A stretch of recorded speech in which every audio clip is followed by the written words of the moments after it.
Hola, queridos estudiantes. Vamos a comenzar con esta nueva temática que tiene que ver con poder comprender cómo se organizan las estructuras vivas más simples, que son básicamente células, organismos unicelulares. Pero cuando nosotros hablamos e intentamos entender la biología y sobre todo el origen de la vida desde una concepción científica, hay que, hay que también rastrear cómo en algún punto de la historia del desarrollo de la ciencia comienzan ideas en torno a la explicación de la vida desde una perspectiva más bien científica. Por lo tanto, para introducir y contextualizar lo que vamos a comenzar a ver, yo he llamado a esta clase los dominios de la vida rastreando cuáles son sus orígenes.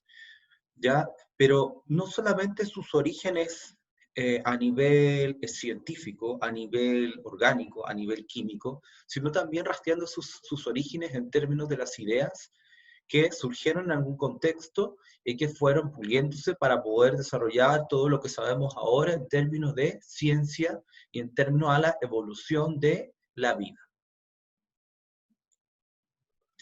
Por lo tanto, la idea de esta nueva temática, que van a ser una serie de contenidos que vamos a ir viendo, consiste en analizar el desarrollo de la biología evolutiva desde una perspectiva social, desde una perspectiva política, filosófica y, por supuesto, desde una perspectiva científica, desde el área de la comprensión de estos procesos a través de una visión biológica.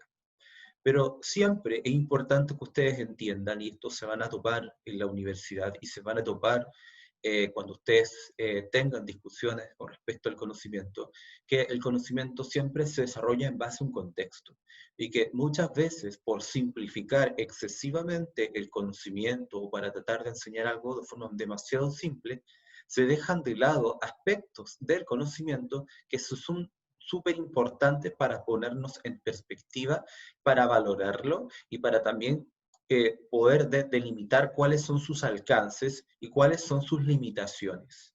Y cómo el conocimiento se ha ido gestando a partir de la historia de la humanidad. Los contenidos, por lo tanto, que vamos a ver corresponden primero a las ideas en torno al desarrollo del origen de la vida. Vamos a desarrollar una perspectiva histórica bien entretenida, bien interesante, que lo vamos a visualizar en las obras narrativas, por ejemplo, y en algunas experiencias científicas de épocas, principalmente desde el desarrollo en Europa. Y vamos a identificar un fenómeno bien importante para el desarrollo de la teoría del origen de la vida, que corresponde a la secularización de la ciencia y principalmente la secularización de la biología.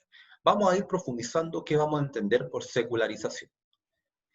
Y vamos a desarrollar dos ideas filosóficas. Recuerden que la filosofía siempre está de la mano con la ciencia que estudia el conocimiento, o más que la ciencia, es una disciplina que estudia el conocimiento, el pensamiento, y por lo tanto el pensamiento, el conocimiento y la ciencia están estrechamente ligados y están mutuamente interactuando siempre. Vamos a ver dos perspectivas que ya hemos analizado previamente, pero que vamos a ir profundizando y le vamos a ir aplicando en nuestra nueva visión acerca del origen de la vida. En una segunda parte vamos a hablar de la evolución química de la vida, y aquí vamos a entrar en un contexto bien interesante en la historia de la humanidad que corresponde a la Guerra Fría y a la Segunda Guerra Mundial, ¿ya? Donde teníamos estos dos bloques de países ligados a Estados Unidos y a Europa desde una visión liberal en lo económico, de una perspectiva capitalista, un modelo económico capitalista, y desde la otra perspectiva, donde teníamos a la URSS o la Unión Soviética con sus países aliados, donde se generó este modelo desde el comunismo. Entonces, en ese contexto es cuando comienzan uno de los principales desarrollos de esta teoría, principales experimentos, y se va a ir puliendo la idea y el conocimiento en torno al origen de la vida. Muy importantes son las ideas de Darwin, que nosotros hemos ido estudiando en años anteriores, y también las ideas de Mendel. este monje austriaco que no fue muy reconocido en su tiempo, pero que fue el que investiga cómo se produce la herencia de generación en generación.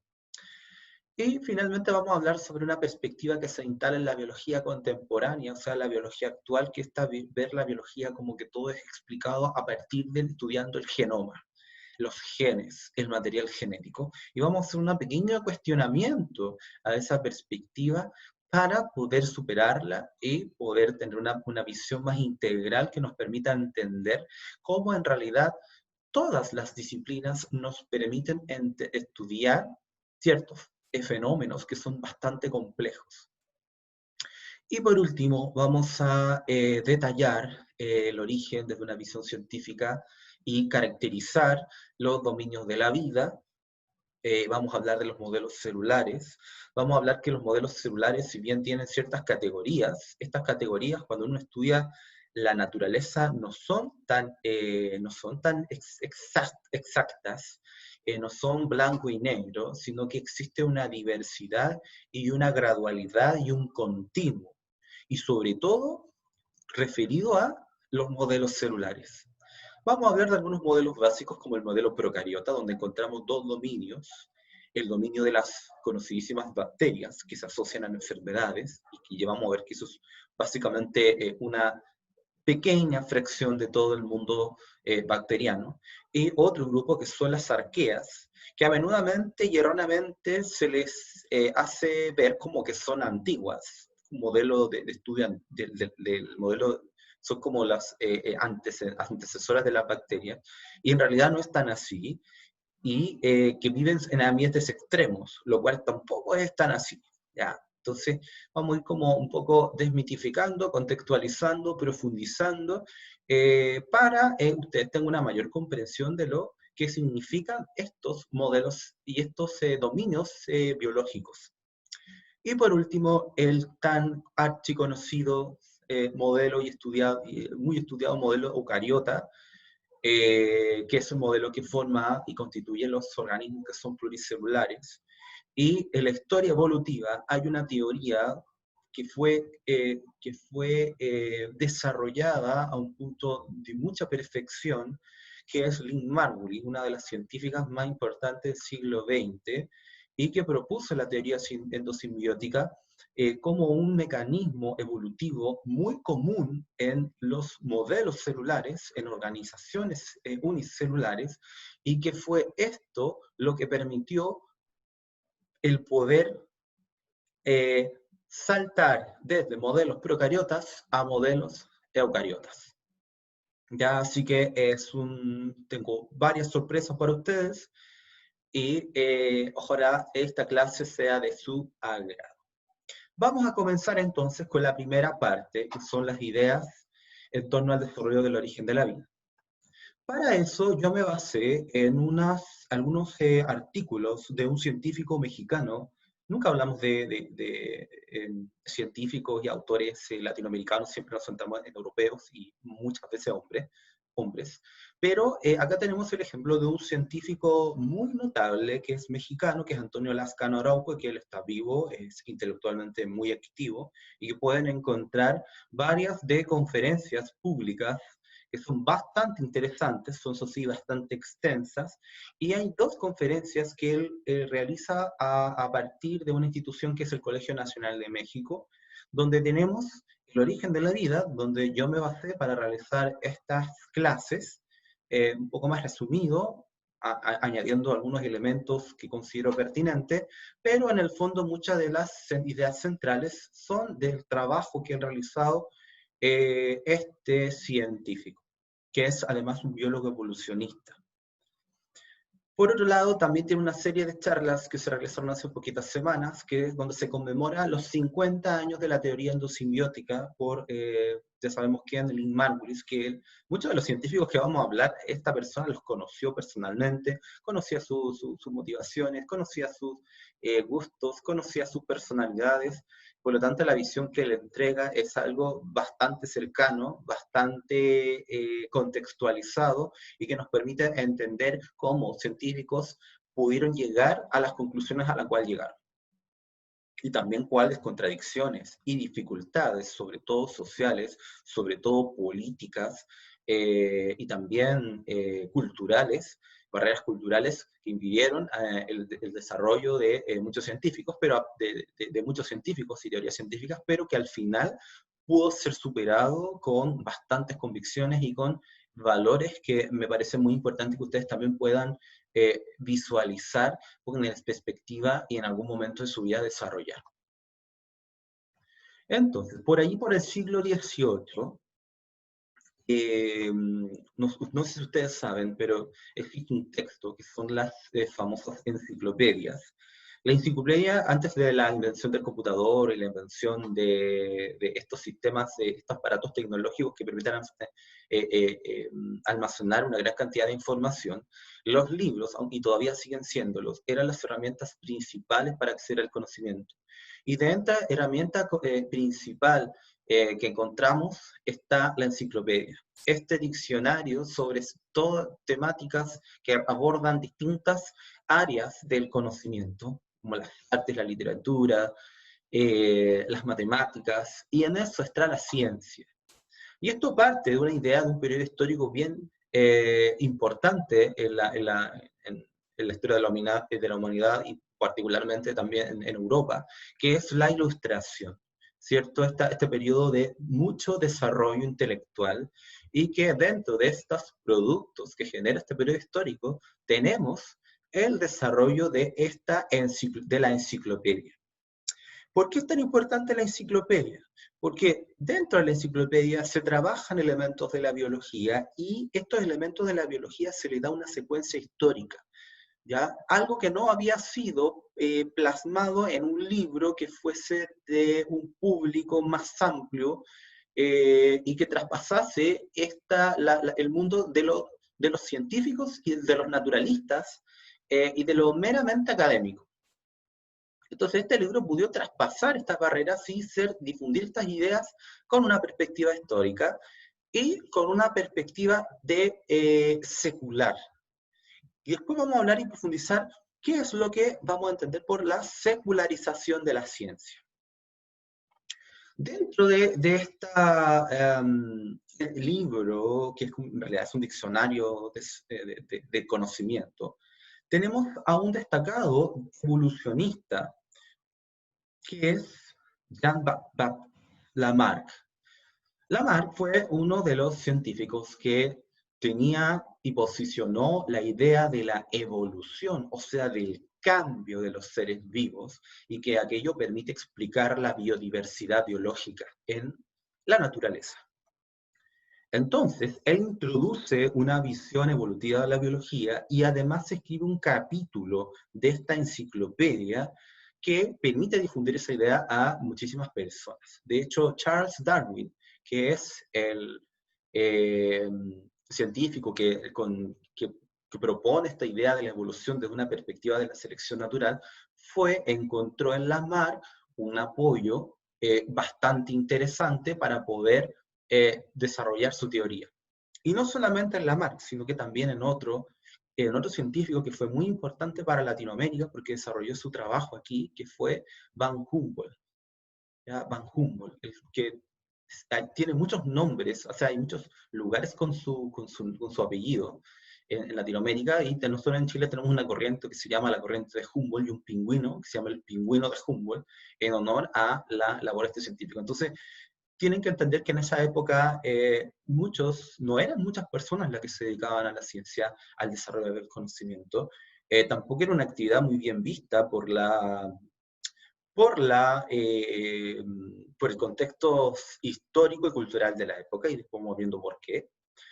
Por lo tanto, son personas que, todas nobles, la mayoría nobles con dinero, ¿sí? Bueno, algunas sí, algunos no, la mayoría sí, que dedicaron su esfuerzo a poder generar el conocimiento y permitir avances en torno al entendimiento de ciertos fenómenos. Y bueno, estas ideas científicas también, esta idea del evolucionismo no es una idea de los científicos netamente, de hecho parte por otras áreas. ya existían en la antigüedad visiones de la vida como algo que va cambiando a lo largo del tiempo y no es algo fijo que fue dado en un momento por Dios y si estas son las criaturas y organizaciones vivas que fueron otorgados y así se iban a mantener por el resto del tiempo. No, sino que los organismos vivos van cambiando, son ideas antiguas y dentro de estas ideas hay un libro que aparece en Francia, de hecho todo lo que hemos hablado está ocurriendo en Francia, que es Julien Frey de la Matrie, ¿ya? Que él escribe un libro muy famoso que es El hombre máquina. Él en El hombre máquina básicamente lo que hace es explicar o hacer una analogía sobre el entendimiento del cuerpo humano como una máquina, como algo, como un mecanismo, que funciona a partir de un mecanismo. En este caso con ideas muy relacionadas a las máquinas, pero él plantea la idea del hombre como, o sea, del hombre y su cuerpo explicado en una visión mecanicista. ¿Ya?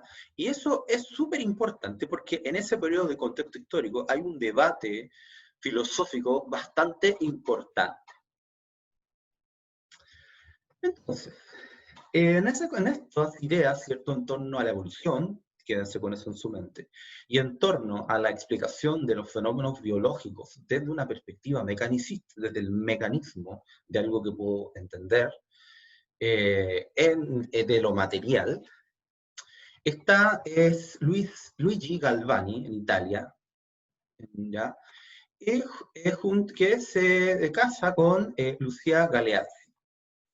Este matrimonio fue bastante interesante porque ellos comienzan a estudiar la electricidad y la conducción, específicamente la conducción de la electricidad. Por ejemplo, hacían experimentos, por ejemplo, Lucia Galeazzi hizo un experimento en el cual colocaba un pararrayos, a ese pararrayo colocaban cables que lo unían a otro metal y producían una corriente eléctrica. Entonces, como ustedes pueden ver en la imagen, tenemos esta especie de pararrayo que es bastante artesanal, es una época bastante, muy antigua, estamos por el siglo XVIII ya, por lo tanto, no le pueden pedir mucho a estas personas, pero a pesar del contexto tan antiguo y de los pocos avances tecnológicos, ellos comenzaron a interesarse por la corriente eléctrica y explicar la energía eléctrica y poder manipular la energía eléctrica. Fíjense que en esta parte de acá, aquí tenemos un experimento donde tenemos una rana.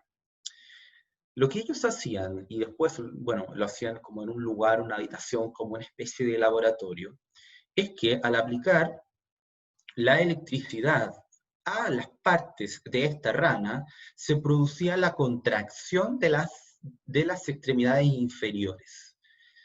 Claro, obviamente es una parte de la rana, no es el animal completo, no podríamos decir que este organismo está vivo, pero sí podemos decir que estas partes todavía mantienen su funcionalidad. Podemos observar nervios, podemos observar músculos, ya sabemos que los nervios y los músculos están conectados mediante una estructura que se llama placa motora y que a través de los nervios ocurren impulsos eléctricos, y esos impulsos eléctricos estimulan a las fibras musculares y podemos tener la contracción. Entonces ellos comenzaron a relacionar la energía eléctrica, un mecanismo, una ley física, y la aplicaban sobre el cuerpo de organismos vivos y veían que ciertas partes funcionaban. Entonces aparece esta idea de que lo vivo, la materia de lo vivo, de lo que está hecho de lo vivo, de alguna forma está relacionado con las leyes físicas de la naturaleza. Entonces, esta idea que ya sabemos que viene siendo posicionada desde periodos más anteriores, ¿ya? Nos permiten dando cuenta de cómo esto se va desarrollando. Estos experimentos se les llama así como el galvanismo, ¿no? Bueno, en relación a Luigi Galvani, el galvanismo. Y había un sobrino de él, que se llama Giovanni Aldini, que desarrolla experiencias en base al galvanismo. Él, aparte de ser muy curioso, era un empresario, y ustedes saben que los empresarios buscan con eso desarrollar dinero. Entonces, Giovanni Aldini también comienza a desarrollar estas experiencias, pero comienza a aplicar la incorporación de electricidad a otros organismos vivos. Fíjense en esta imagen, nosotros podemos observar acá la cabeza de una vaca, el cuerpo de esta, vemos cómo hacen pasar electricidad, también se dan cuenta que el cuerpo humano es, al igual que el cuerpo de animales, un cuerpo que está constituido de las mismas, como de una materia similar, y que también obedece a las leyes naturales.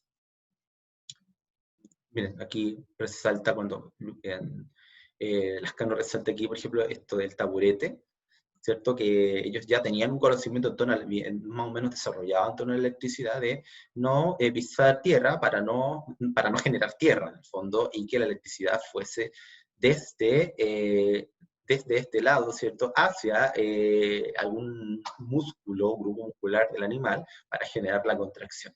Fíjense que este señor, como tenía esta idea, tenía ideas en torno también mercantiles, era mercader, era empresario, se le ocurre realizar y utilizar cuerpos humanos, cadáveres, restos cadavéricos. En esa época era muy común, por ejemplo, que la gente, cuando cometía algún delito y era sentenciada, ¿cierto?, a pena de muerte, entonces algunos decapitados, este señor iba a la morgue, pedía los cuerpos y hacía experimentos con ellos. De hecho, hacía como espectáculos públicos donde se invitaban a la alta sociedad de esa época, a la nobleza de esa época, y iban, ¿cierto? Y mostraban los cadáveres, aplicaban la electricidad y veían cómo estos cadáveres se movían. Entonces surgen muchas ideas, imagínense la cantidad de ideas que surgen a partir de estos experimentos. Y de hecho, en esta época, y también en desarrollo del galvanismo, desarrollaron un mecanismo donde con una estructura que nosotros podemos ver en esta imagen, generaban electricidad estática. Esta electricidad estática la acercaban a una mujer, y esta mujer cobraba por besos. Entonces, cada vez que un hombre la besaba, le generaba una descarga, ¿cierto? Porque ya estaba cargada por un mecanismo que ya sabemos que es la inducción, que tiene que ver una ley de la electrostática, y generaba esta descarga al momento de besarla, y eso era como una especie de símbolo erótico o una acción erótica, etcétera, etcétera, y que todavía se utilizan de ahí nace, por ejemplo, cuando alguien se enamora, cuando alguien, no sé, hace como, le gusta a otra persona, hay una atracción, y esta idea del chispazo, bueno, viene de acá. Se llama la máquina del beso español. Bueno, español porque se considera que las europeas más fogosas, más sensuales de Europa eran españolas versus las otras mujeres de otros países. Bueno, igual es una idea, bueno, hay que mantener los contextos históricos, es una idea bastante machista de esa época, ¿no? Pero en ese contexto histórico, los roles de hombre y mujer eran estaban muy definidos, eran muy estrictos. Y bueno, eso es harina de otro costal. Ahora, yo anteriormente en la clase de el desarrollo de la historia de la teoría celular, los postulados básicos, habíamos hablado de dos ideas filosóficas. El vitalismo, que es una idea derivada del idealismo alemán, y el mecanicismo, que es una idea derivada del materialismo. Y vamos a ver qué implica esto y qué tiene que ver con lo que estamos viendo ahora.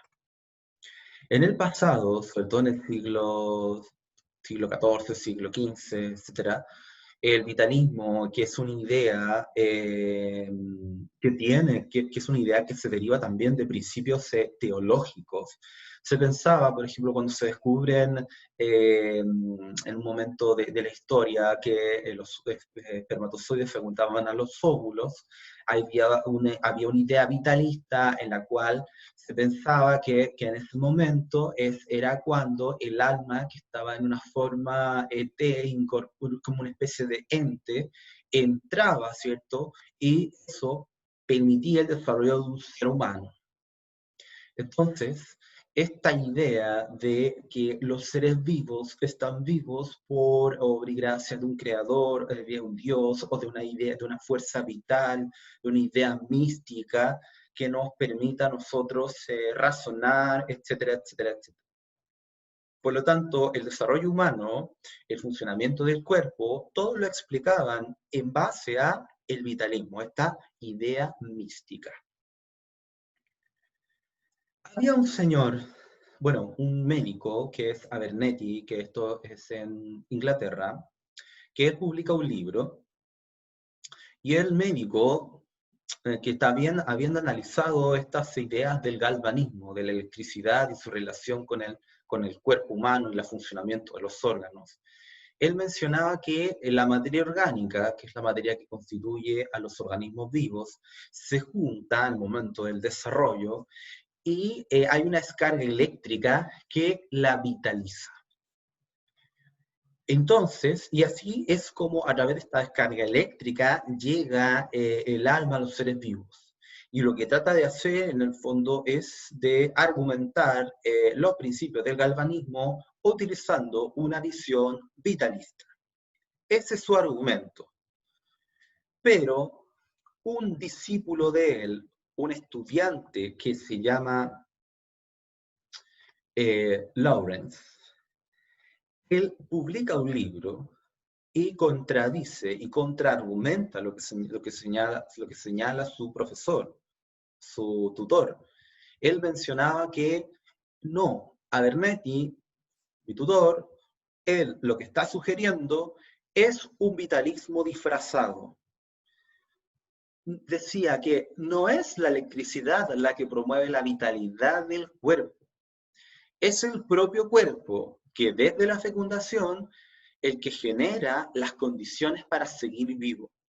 No es que haya una energía vital que esta energía podría ser la electricidad o podría ser otro tipo de fuerza física de la naturaleza, pero que no era una fuerza mística que estaba allí presente en el ambiente, ya que venía de otro lugar.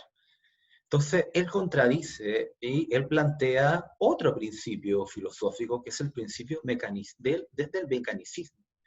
Este materialismo, que en el fondo explica que los componentes de la materia orgánica que constituye a los seres vivos, se puede explicar el funcionamiento en base a las leyes de la naturaleza, las leyes de la física, las leyes de la química, y no de una fuerza mística.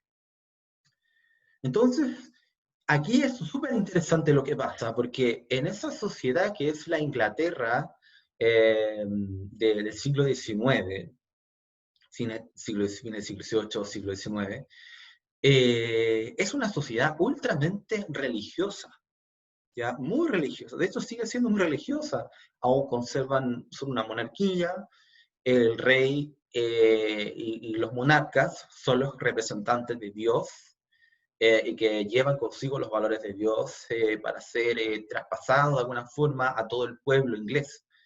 Entonces, lo que sucedió es que lo obligaron a retractarse producto de las presiones de la sociedad, pero luego de 20 años sus ideas se vuelven a popularizar, porque son ideas que ya estaban vigentes, producto del desarrollo del galvanismo y estos experimentos que relacionaban la electricidad con el cuerpo humano, y se produce un recambio generacional. Entonces, las ideas de los jóvenes son distintas a las de la gente mayor, y por lo tanto las ideas se popularizan y él plantea esto de una forma más concisa, ¿sí? Y con un público que las acepta las ideas.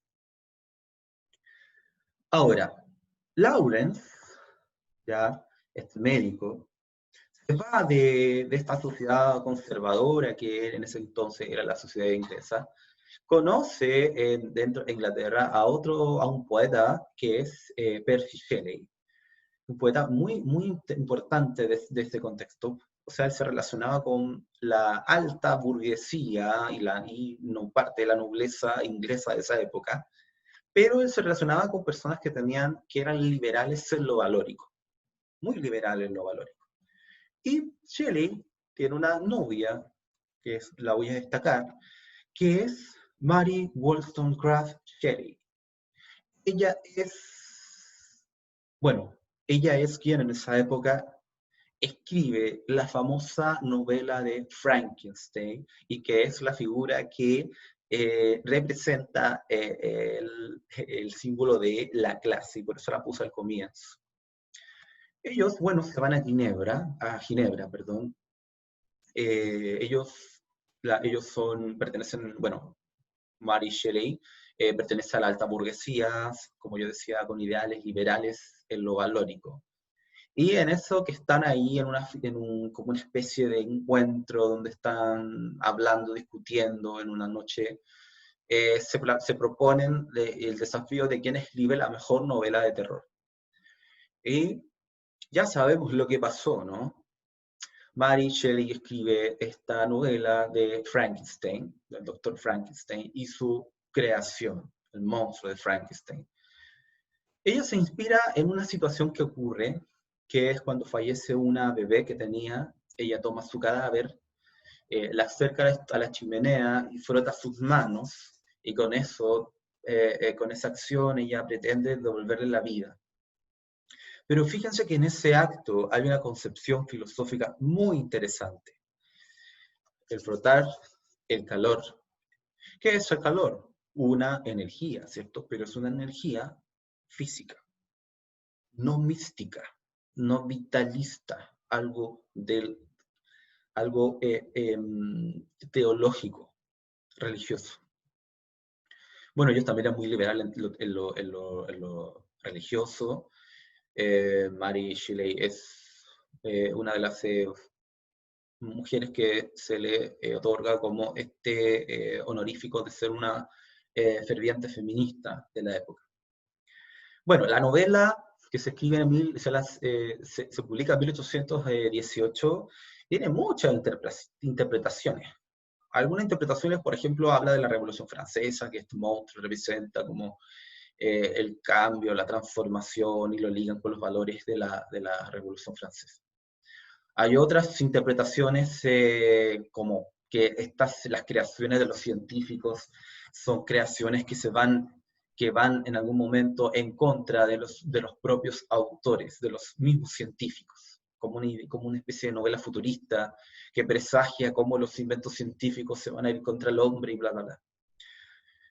Hay muchas interpretaciones que uno puede hacer de la novela, pero lo que nos interesa a nosotros es dar una interpretación científica. Esta escritora, ella se relaciona con muchos científicos, son personas que desarrollaron bastantes investigaciones, y dentro de esto tenemos un doctor que es Erasmo Darwin. Erasmo Darwin es el abuelo del conocido Charles Darwin, el científico que postula y crea la teoría de la evolución desde una perspectiva de la selección natural, y la formula y se le atribuye cierto como el título del científico que más desarrolla esta idea. Este señor, Erasmo Darwin, era el que utilizaba la electricidad para utilizar pacientes. Entonces ella, Mary Wollstonecraft Shelley, creció en base a esta idea de la electricidad y también de otra disciplina que se desarrolla en esa época que vamos a estudiar después, que corresponde a la electroquímica.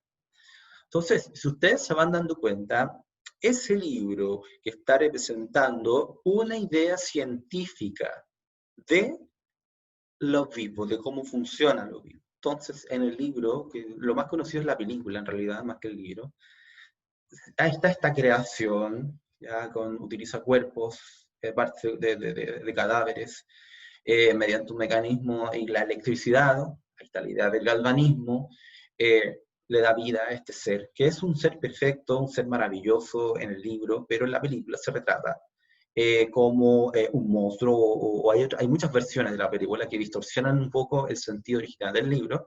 Eso es muy común que ocurra cuando usted lee un libro, ve que en el libro hay mucho más detalle, hay mucha más profundización de las ideas, y a veces con la película y con lo visual se resaltan otras cosas, y hay una intencionalidad que le da el director de la película distinto al autor del libro. Bueno, son cuestiones que suceden.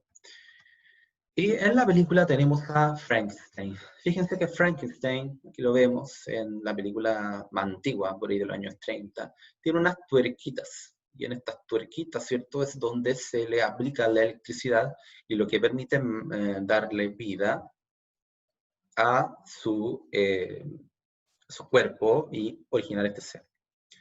Pero quédense con la idea del vitalismo versus el mecanicismo. Vamos a concluir con lo siguiente. Hay otra película que se llama El Golem, que es una idea similar a la de Frankenstein, donde tenemos un señor, que hay un monstruo de piedra, es que este monstruo de piedra, hay una situación en la cual hay que salvar al pueblo judío de otro grupo, cierto, sociohistórico que aparece en un determinado contexto. Y para salvarlo, crean esta estructura de piedra y donde le colocan, inscriben el nombre de Dios, y cuando le inscriben el nombre de Dios, esta figura de piedra, toma vida. ¿Ya? Entonces, este golem toma vida producto de la inscripción del nombre de Dios, o sea, una idea religiosa, una idea vitalista, ¿ya?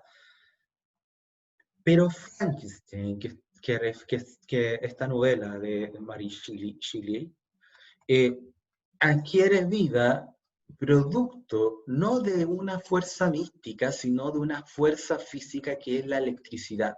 Por lo tanto, vemos que en la literatura, en la cultura, primero las ideas científicas traspasan lo meramente científico y se van siendo tomadas por otras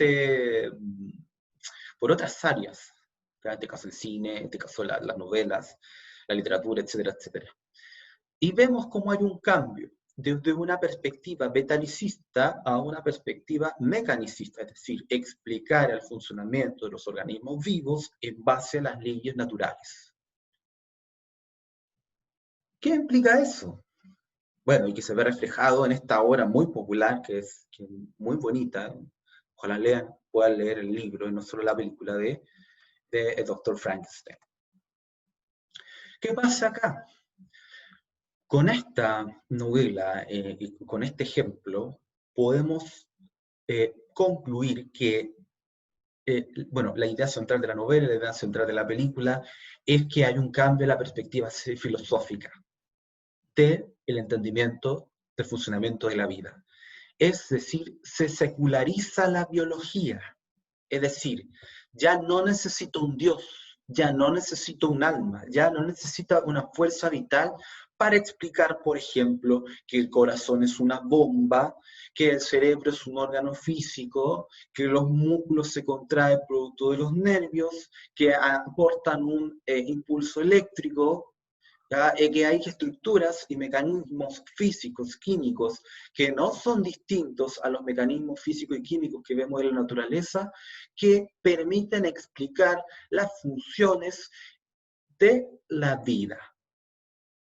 Entonces, en este periodo histórico, y que vemos reflejado en esta obra, nosotros nos damos cuenta que la biología se desmarca de las visiones teológicas, religiosas, y comienza a desarrollarse otras perspectivas científicas para poder entender los procesos y mecanismos biológicos. Esto es muy importante porque sin este cambio de perspectiva filosófica, quizás muchos de los trabajos que estaban realizando los científicos, quizás muchos de los apoyos que dan las sociedades al desarrollo del conocimiento no se hubiesen logrado si se hubiese mantenido la perspectiva vitalista. Entonces, por eso es muy importante que en una sociedad hayan distintas perspectivas del entendimiento, de ciertos fenómenos, pero que estas perspectivas sean diversas y permitan un desarrollo intelectual, no a través del adoctrinamiento. Desde una religión, que tú tienes que seguir esto, que esto es así. No a través del adoctrinamiento, sino desde una perspectiva más bien laica, donde hay distintas perspectivas y distintas perspectivas pueden explicar ciertos fenómenos con distintos principios y de allí tú eliges. No estoy diciendo que se acabe la religión, no estoy diciendo que no se lea la Biblia, no estoy diciendo que la gente no vaya a las iglesias o practique o tenga la creencia que crea. Simplemente estoy diciendo que en el caso de la biología ya no es necesario un Dios y una fuerza mística para explicar los procesos y fenómenos que observamos. Todo está documentado y desarrollado por el trabajo de personas y que podemos explicar básicamente todo, o muchos procesos que en el pasado eran incógnita, a partir del desarrollo científico y desde una perspectiva mecanicista. Ahora, las visiones científicas que permean a lo cultural, a otras áreas, a la cultura popular, a la cultura del resto de las personas que no son científicas, lo podemos ver ejemplificado en una película muy reciente que yo creo que la mayoría la ha visto alguna vez, que es la película Avatar del año 2009, donde tenemos este planeta donde viven grupos originarios y que tienen una relación, una conexión con todas las otras organizaciones vivas y con el planeta entero. O sea, el planeta entero tiene una conexión y podríamos decir que es un ente vivo. Esta idea de esta película Avatar, con esas conexiones que tenían como conexiones eléctricas o químicas con el planeta y los seres vivos, se basa en una idea científica que es la hipótesis de Gaia. Que la biosfera, es decir, la capa de la Tierra donde habita la mayoría de los organismos vivos, es un ente vivo. Y estas organizaciones vivas, que son estructuras que componen a este ente vivo, que es la biosfera, que es esa parte del planeta Tierra, tienen la capacidad de regular, o dicho de otra forma, el planeta, producto que contiene estas organizaciones vivas, tiene la capacidad de autorregularse, es decir, podemos explicar el funcionamiento del planeta a partir de una perspectiva autopoiética. Y ya sabemos que la autopoiesis es la característica que define a los organismos vivos. Entonces existe una relación entre los componentes no vivos, el componente abiótico de la Tierra, con el componente biótico, el componente vivo de la Tierra, y en los organismos vivos, y ya sabemos que entre los organismos vivos hay unos que son muy masivos, que son los que dominan y predominan todo, que son los microorganismos, o también llamado el microbioma, que ustedes ya pudieron profundizar la importancia que tiene en la clase de la doctora Cristina Dorador. Regulan ciclos de elementos químicos que son vitales, por ejemplo, el fósforo para formar los ácidos nucleicos, las membranas lipídicas, por ejemplo, el azufre para formar algunos aminoácidos que son esenciales, por ejemplo, el nitrógeno que permite constituir proteínas y otras moléculas, el carbono que forma básicamente la materia orgánica y la materia viva. Los microorganismos, por ejemplo, lo vivo fue lo que en la historia evolutiva permitió que tuviésemos una atmósfera oxigénica, oxidante, con la presencia de oxígeno. Los microorganismos incluso son capaces de alterar el clima, o alterar el tiempo atmosférico. son capaces de producir ciertas sustancias químicas que son liberadas a la atmósfera y eso produce la condensación de las nubes y eso tiene como consecuencia el flujo o ciclo del agua y de otros componentes. Esta idea fue propuesta por James Lovelock en el año 1969 y fue muy apoyada, respaldada, porque ya no está viva, por Lynn Margulis. Entonces, que es una científica excepcional, una de las mentes más brillantes del siglo XX y que propuso una idea revolucionaria, desarrolló una idea revolucionaria, ya sabemos que esa idea se desarrolló previamente, pero ella la desarrolló, la publicitó, la dotó de evidencia, la justificó, que es algo muy difícil de hacer, y apoyó esta hipótesis de Gaia, el biosfera como un ente vivo donde todos nos relacionamos y los seres vivos alteran los elementos no vivos como la temperatura, la salinidad, el nivel de agua y otros componentes químicos y a su vez estos organismos, como los microorganismos, están relacionados y hay una continuidad, una graduación y una relación entre todos, entre todes. Así que ideas científicas están presentes en la cultura popular y cuando eso sucede quiere decir que esas ideas ya tienen una aceptabilidad en la sociedad. No sé si han visto, bueno, algunas ideas científicas son verdaderas, hipótesis verdaderas con justificación. Bueno, y hay otras ideas que no están para nada comprobadas, son simplemente propuestas. ¿Ya? Por ejemplo, no sé si vieron la película Interestelar, donde habla de esta conexión, de este desdoblamiento del espacio y el tiempo y de estos multiversos. Bueno, son teorías que son simples, siguen siendo teorías que no se han descartado, son hipótesis, no se han descartado, son explicaciones, pero que no tienen la suficiente respaldo. Entonces vemos cómo también la ciencia influye en las concepciones y en la cultura popular. Bueno, chicos, lo dejo hasta acá. Espero que les haya gustado esta clase de contextualización para que podamos seguir estudiando este interesante tema sobre el origen de la vida, sobre el origen de los primeros organismos vivos. Y ya sabemos que no necesitamos ni a un Dios, ni a las almas, ni a los espíritus para entender este proceso. Así que próxima clase vamos a desarrollar la idea de cómo aparece la idea de la evolución en la biología y en el desarrollo de las primeras células. Nos vemos.